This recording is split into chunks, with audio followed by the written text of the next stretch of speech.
Ladies and gentlemen, good morning and welcome to the Blue Apron Holdings First Quarter 2020 Earnings Conference Call and Webcast.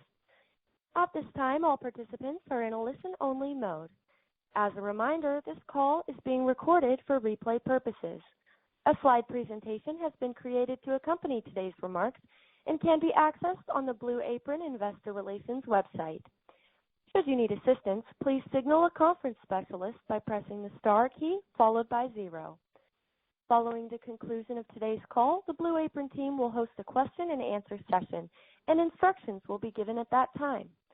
On this morning's call, we have Linda Findley Kozlowski, Chief Executive Officer of Blue Apron, and Tim Bensley, Chief Financial Officer. Before handing the call over to the company, a few remarks about this call. Various statements that the company makes during this call about its future expectations, plans, and prospects constitute forward-looking statements for the purpose of the Safe Harbor provisions under the Private Securities Litigation Reform Act of 1995. Actual results may differ materially from those indicated by those forward-looking statements as a result of very important risks and other factors, including those described in the company's earnings release and SEC filings. In addition, any forward-looking statements represent the company's views only as of today and should not be relied upon as representing its views as of any subsequent date. The company specifically disclaims any obligation to update these statements. During this call, the company will be referring to non-GAAP measures, which are not prepared in accordance with generally accepted accounting principles. You are encouraged to refer to the earnings release and SEC filings, where it has been described these measures in more detail, and to review the reconciliation of these non-GAAP financial measures to the most directly comparable GAAP measures. In addition, reconciliations of certain forward-looking non-GAAP measures referred to during this call is included in our earnings release, which is available on the company's investor relations website located at investors.blueapron.com under Events and Presentations. With that, I would now like to turn the call over to Linda Findley Kozlowski, Blue Apron's CEO. Linda? Thank you, Eileen. Good morning, everyone, and thank you for joining us today. As the world continues to confront the health and economic challenges created by the COVID-19 pandemic, and as our country responds to changes in our day-to-day lives, our priority, as it always has been, is the health and safety of our employees, customers, and the communities where we operate. We take our role in delivering unique meal experiences into people's homes at a time when home matters more than ever very seriously. Before we get started, I want to express our heartfelt appreciation for all the brave frontline healthcare and other essential workers who are serving our country through this pandemic. We are also grateful to all our employees and their commitment and efforts in providing consumers access to our high-quality meal kits made from delicious ingredients during these unprecedented times. My remarks today will primarily focus on 3 areas. 1, an overview of the heightened demand we have been experiencing since late March as a result of the changes to consumer behavior in response to COVID-19. 2, a review of our first quarter performance, which includes indications of continued progress towards our previously announced growth strategy prior to the effects of COVID-19. And 3, a more detailed look at changes we implemented as a result of COVID-19, as well as some of the most recent trends we are seeing in our business and what we believe that means for the second quarter.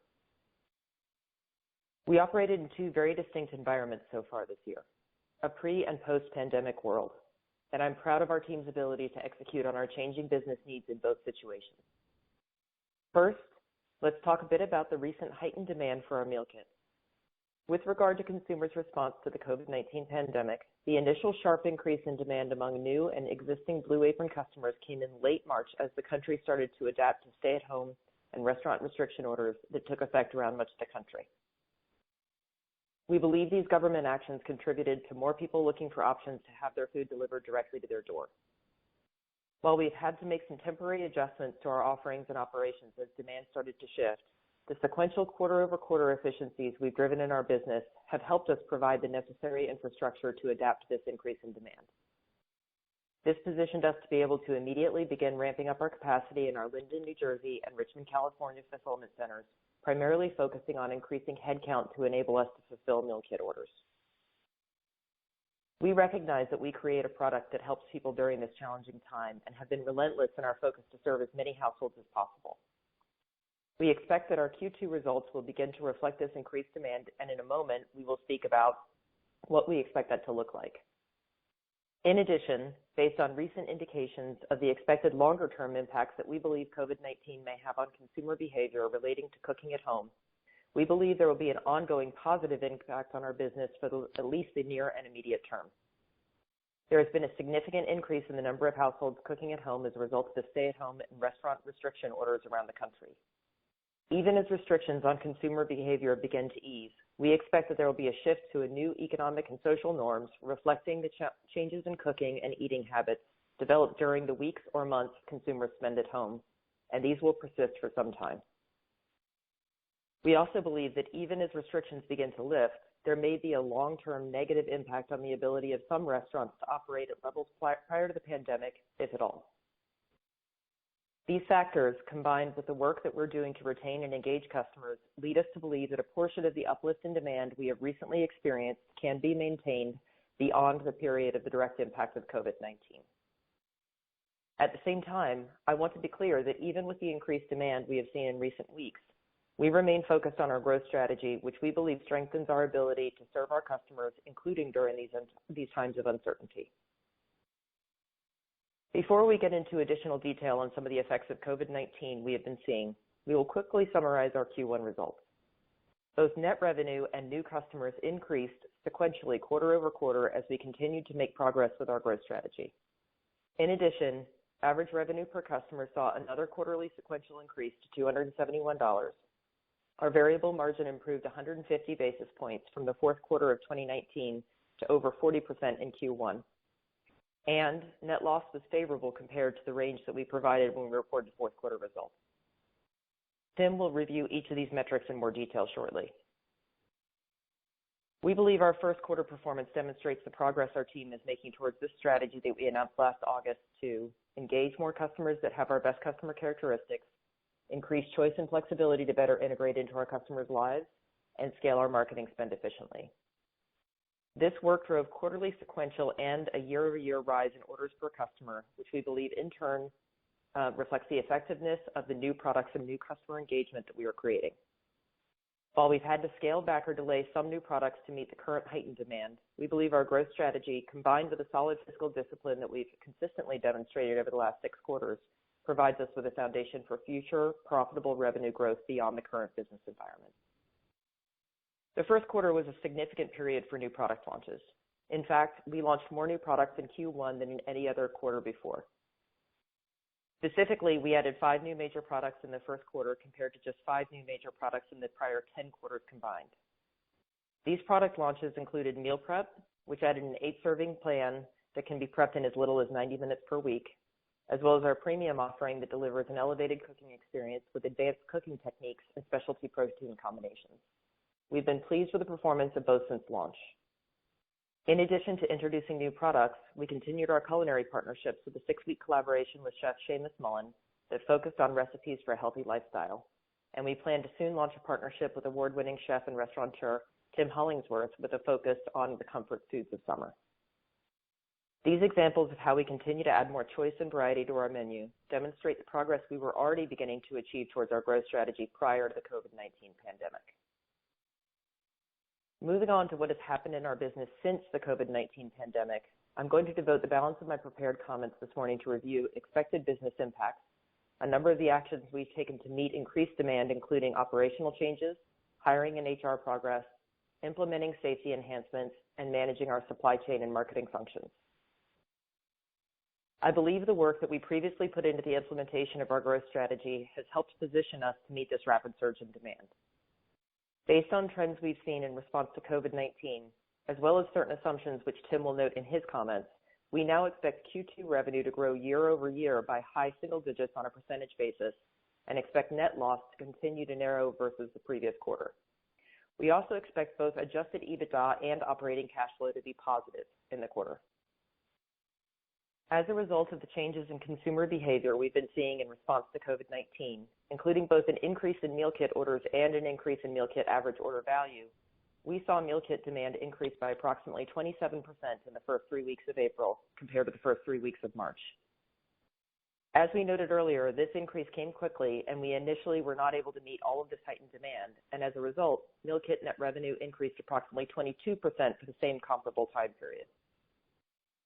We define meal kit demand as the number of meal kits ordered in that time period multiplied by the average order value for that period, and we define meal kit net revenue as orders actually fulfilled by multiplied by the average order value. We have been working to build our fulfillment center back labor force to enable us to meet this new increased demand, and assuming the heightened level of demand is sustained or continues to grow as we believe there is the potential for, we have enough labor to meet the demand directly. In a moment, Tim will provide more details around our second quarter expectations. Now, let's move on to the actions we've taken to meet demand. First, on operations, as I mentioned, the initial spike came late in Q1, and we quickly prioritized increasing our fulfillment capacity. While working to increase capacity, we initially prioritized fulfilling the increased demand from existing customers, and we canceled or delayed a portion of our shipments to some new customers and recently reactivated customers by 1 week. We then built our plan to quickly increase capacity while enhancing our already comprehensive personal hygiene and sanitation standards following CDC and other government regulations designed to prevent the spread of COVID-19. As we work to continue to meet increased consumer demand, we believe that one of the challenges from Blue Apron's past is now serving us well as we have additional fulfillment center capacity. We believe we have the equipment, facilities, food safety standards, and supply chain to support the higher demand. So our primary need at this time has been hiring in our fulfillment operations.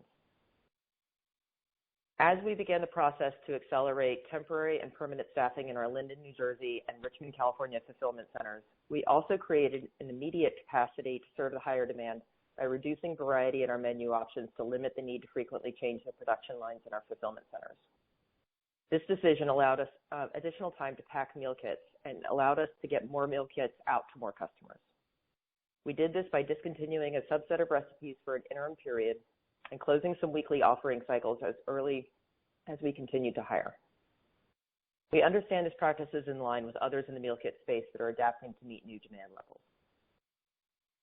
On hiring and HR, we extended the closing date for our Arlington facility by a few more weeks for added capacity, but we still intend to close this facility in the second quarter as planned and transfer that volume to Richmond and Linden. To show our support for all our teams at our fulfillment centers and to help attract new hires, we recently implemented a temporary wage increase and an attendance bonus for our dedicated hourly employees. This applies only to our fulfillment center employees, as our corporate, test kitchen, and customer experience employees have been working from home since mid to late March. Inside our fulfillment centers, the safety and well-being of our employees remains our top priority. As I referenced in my earlier remarks, during this time, we have also enhanced our existing comprehensive personal hygiene, employee safety, and sanitation standards, and have instituted other measures to help prevent the spread of COVID-19. As an FDA-regulated operation, our employees have always been required to wear appropriate protective equipment at all times on the production floor, including nitrile gloves, smocks, hair and beard nets, and safety glasses. We also hold an additional food safety certification from Safe Quality Foods Food Safety Code, which is widely considered to be one of the most rigorous and comprehensive food safety standards in the world. In addition, employees are not allowed to enter the production floor without stepping through a disinfecting foot bath and washing their hands thoroughly. In response to COVID-19, starting in early March, we enhanced our existing procedures with additional hand washing requirements, changed shift interactions to reduce human contact, increased social distancing efforts and awareness both on and off the production floor, and further strengthened equipment sanitation procedures. Also, we are now providing our fulfillment center employees with masks in line with recent guidance from the CDC, FDA, and local regulations. All employees are now required to wear masks while in any area of our fulfillment centers. Next, I would like to discuss supply chain availability and safety. To date, we have not experienced any significant disruptions in our supply chain. Blue Apron tightly manages its supply chain, and we seek to work with the suppliers who hold and value the same high safety and sanitation standards that we do. Because we operate on a just-in-time sourcing model and have a strong network of suppliers, we can make adjustments as needed based on both our needs and the needs of our suppliers. Also, this same tightly controlled supply chain means our food has a much more direct path from producer to box with minimal human contact in between. We are grateful to be able to continue to support our valued suppliers that have been affected by other closings and slowdowns in the food service industry. Our team continues to actively manage our supply chain to minimize impact to customers while maintaining the high standards we are known for on animal welfare, freshness, and quality. Finally, I want to provide an update on our current marketing efforts. While marketing remains an essential part of our business, we have slowed and adjusted our marketing spend based on the heightened demand we've been seeing. We have temporarily shifted some of our marketing dollars to ramping up production and engaging our existing customers with content, social engagement, and support for staying at home. We are also using this period to build our marketing strategy for the future, based on the third pillar of our growth strategy as to how we expand our reach for future growth in a scalable and sustainable way. I'll conclude my comments this morning with a review of some of the positive metrics that I believe underpin our second quarter guidance. As mentioned, the increase in demand started the last weekly cycle of March. Since that time, we have continued to see improvements in both the number of active Blue Apron customers as well as increase in average revenue per customer. The improved average revenue per customer generally reflects both increased orders per customer as well as higher average order value. Blue Apron had generated year-over-year increases in both of these metrics in the last 5 consecutive quarters. We have seen a further increase in those metrics over the last few weeks as our customers look for meal solutions following the various stay-at-home and restaurant restriction orders and other restrictions on consumers that have been implemented throughout much of the country. While our trends have been positive in recent weeks, our focus remains on continuing to build on our products and services in order to both meet the immediate need of our existing and new customers and work to retain those who've developed an appreciation for cooking at home and connecting with loved ones over mealtime.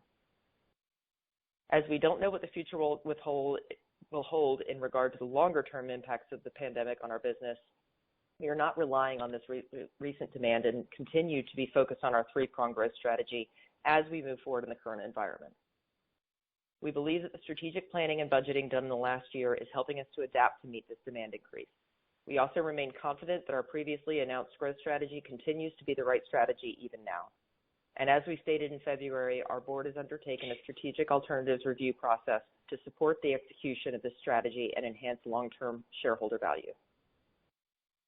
We are grateful to our longstanding customers and those new to Blue Apron who are inviting us into their homes. I believe these customers appreciate the many attributes of the meal experience we deliver, from discovery to quality to connection, and we expect that many of them will continue to cook with us in the future. Our growth strategy is a critical component to retain our customers and attract new ones. We currently plan to continue to ramp up our operations to meet the demand to get as much food into as many homes as possible while maintaining our high level of customer service, satisfaction, and safety. I'd also like to thank our dedicated employees for their flexibility as we've made changes to their work environment to meet elevated demand, and we put in place additional personal hygiene, sanitation, and safety procedures. Even with the rapid evolution in our fulfillment center processes and the need for our non-fulfillment center employees to work from home, we continue to provide our customers with the delicious meals they crave at the level of quality they've come to know and expect from Blue Apron. I will now turn it over to Tim to talk through our financials in more detail. Thank you, and good morning, everyone. Echoing Linda, I would also like to thank our entire team as they continue to navigate and quickly adapt to this ever-changing environment, enabling us to deliver as many Blue Apron meals to our customers as we possibly can during these unprecedented times. Now turning to Blue Apron's first quarter performance, we delivered first quarter results within the guidance range we provided on our February earnings call. As Linda stated earlier, we believe that these results validate the progress our cross-functional teams have made against our previously announced three-pronged growth strategy. Net revenue in the first quarter of 2020 was $101.9 million compared to $141.9 million in the prior year and $94.3 million in the fourth quarter of 2019. As indicated previously, we have spent the last year refocusing our marketing investments, aiming to become more efficient in how we attract and engage customers.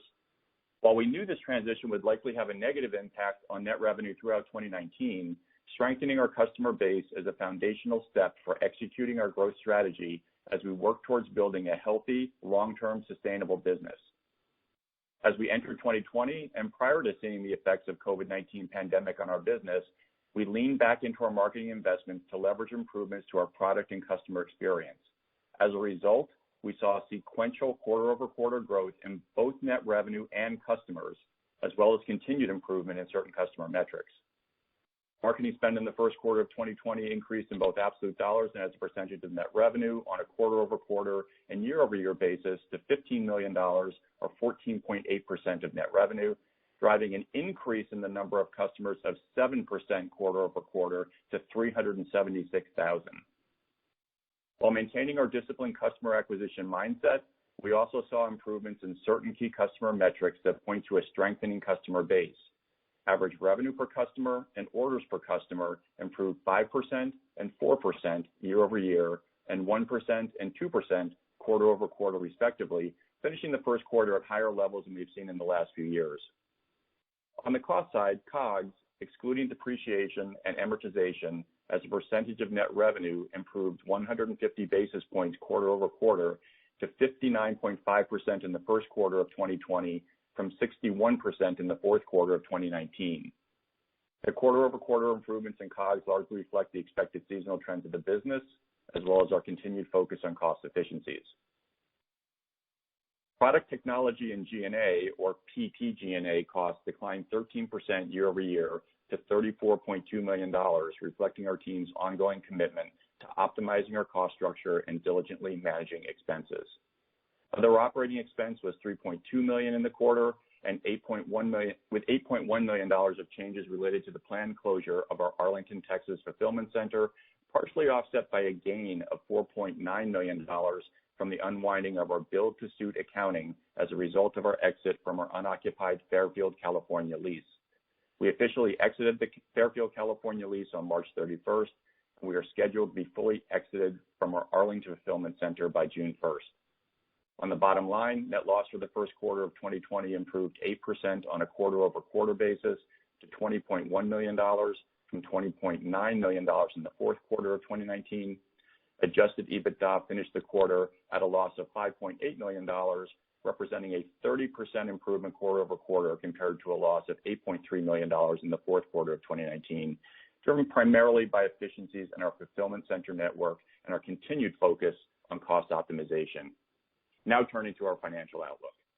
Let me preface our Q2 guidance by sharing some assumptions. Our guidance attempts to account for the continued impact of COVID-19 on our business, including as a result of changes in consumer behavior and grocery alternatives, and the magnitude and timing of the impact on our business when the effects of COVID-19 and related restrictions begin to ease. Further, our guidance assumes that we will not experience any significant disruptions in our fulfillment operations or supply chain as a result of the COVID-19 pandemic. As Linda discussed in her comments, we have seen a sharp increase in demand for our meals in Q2 as a result of the COVID-19 pandemic, driven primarily by a growth in customers, as well as improvement in certain customer metrics such as orders per customer and average revenue per customer. Because of this increased demand, we are expecting net revenue in Q2 to grow year over year in the high single digits on a percentage basis to approximately $130 million. Notwithstanding substantial investments in our frontline fulfillment center team as volume ramps up, we expect to deliver a net loss of no more than $6 million, positive adjusted EBITDA of at least $5 million, and positive operating cash flow of at least $10 million. As Linda mentioned, we believe that the COVID-19 pandemic will continue to affect our consumer behavior for some time and will continue to benefit our business going forward beyond Q2. We also believe that our liquidity outlook will benefit beyond Q2 as a result of the increased demand we have seen to date. We cannot, however, provide specific guidance on beyond Q2, since at this stage it is difficult to assess the duration and magnitude of the impact of this new normal on our business for future periods.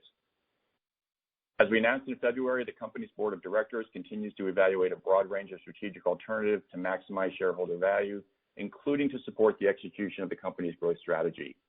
For easy reference, a reconciliation chart from our net loss to adjusted EBITDA is included in our earnings release, which has been posted to the Blue Apron Investor Relations website.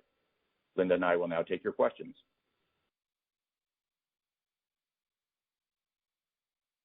We will now begin the question and answer session. To ask a question, you may press star, then one on your touch-tone phone. If you're using a speakerphone, please pick up your handset before pressing the keys. To withdraw your question, please press star, then 2. To allow everyone to ask questions, we ask that you have one question and one follow-up as needed. Our first question will come from Maria Ripps with Canaccord. Good morning. It's great to see customer growth and strong demand here.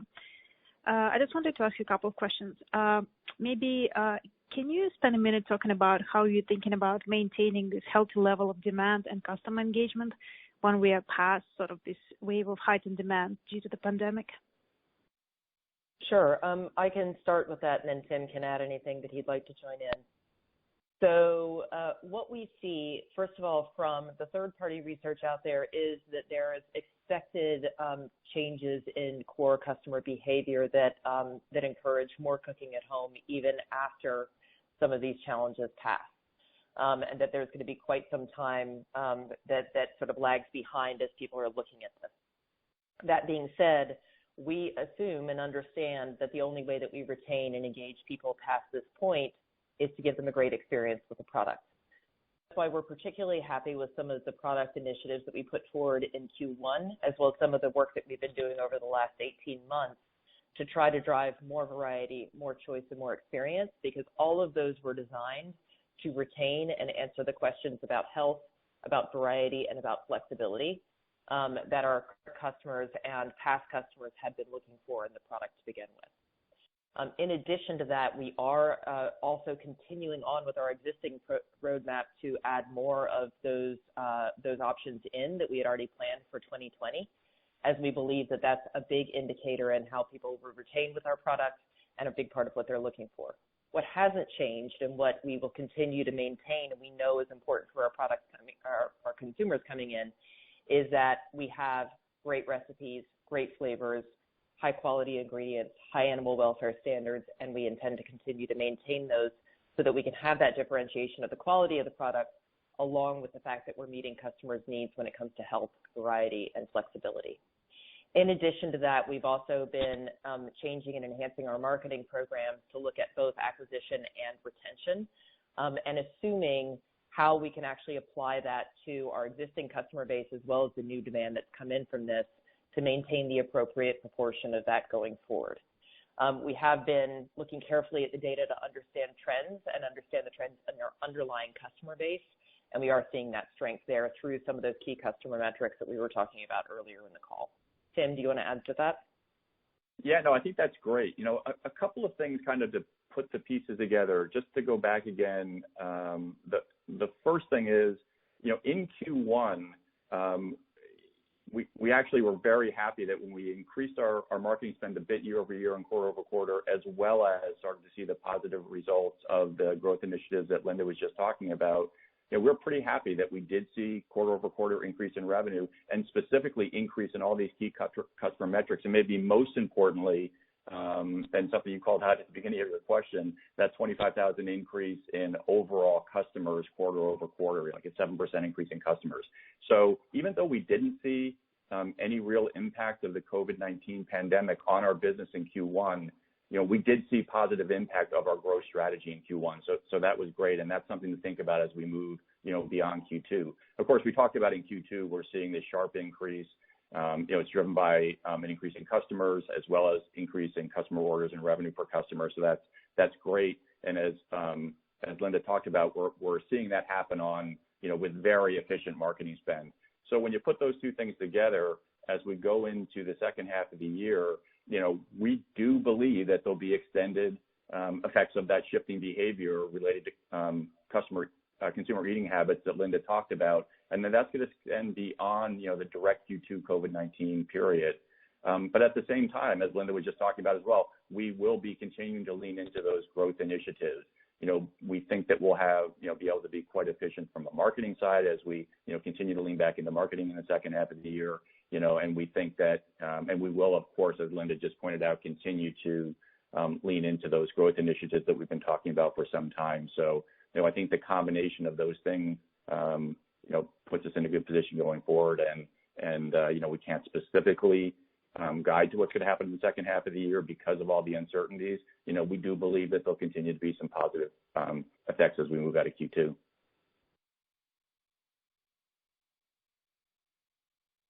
Again, if you have a question, you can press star, then 1 at this time.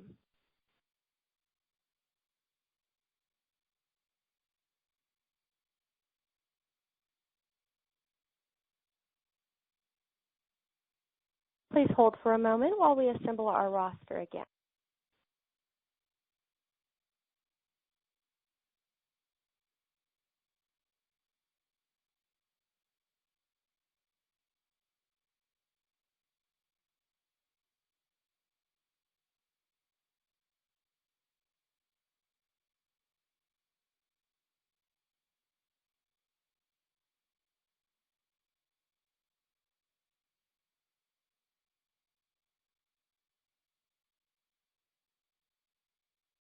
Our next question will come from Ari Cole with Cole Capital. Hello. Good morning. Thank you again for doing your call. 3 quick questions. I recognize the fact that you've had strong demand in the April time frame. Was trying to better understand how much lost revenue there was maybe in the month of April due to canceled orders that you were not able to fulfill. And then question number 2, as you know, your full menu is not available now to customers. I was wondering, through your hiring efforts, when you would expect the full menu options to be available, because right now, even when one orders for May, the full menu options are not available yet.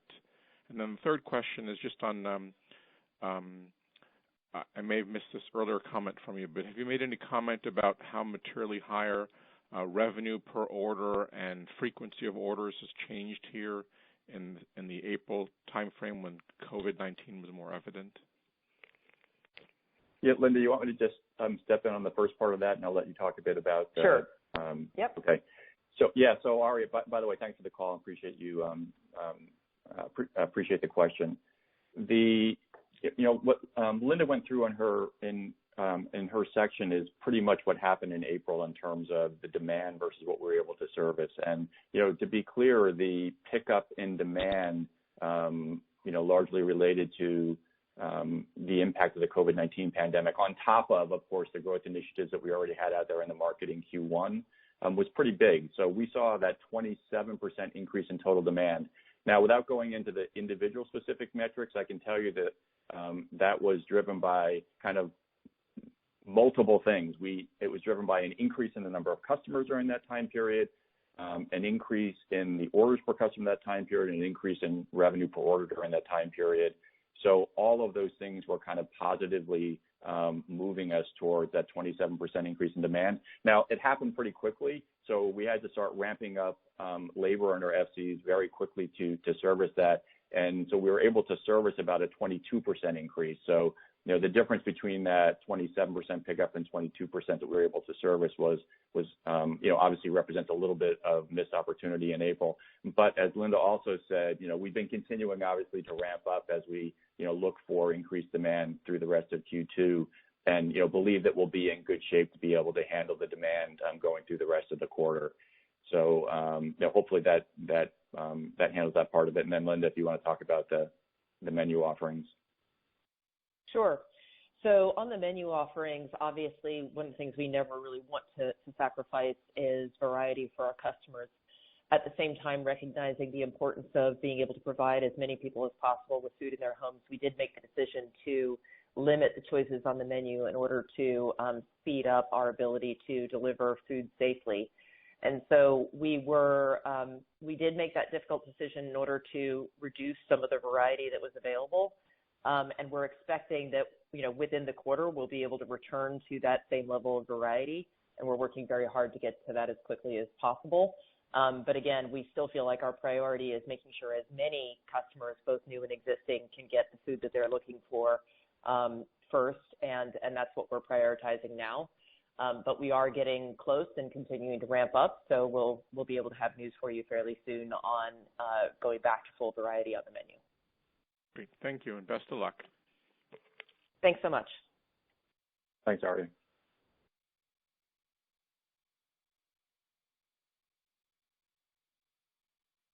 If anyone has any further questions, please press star 1 at this time.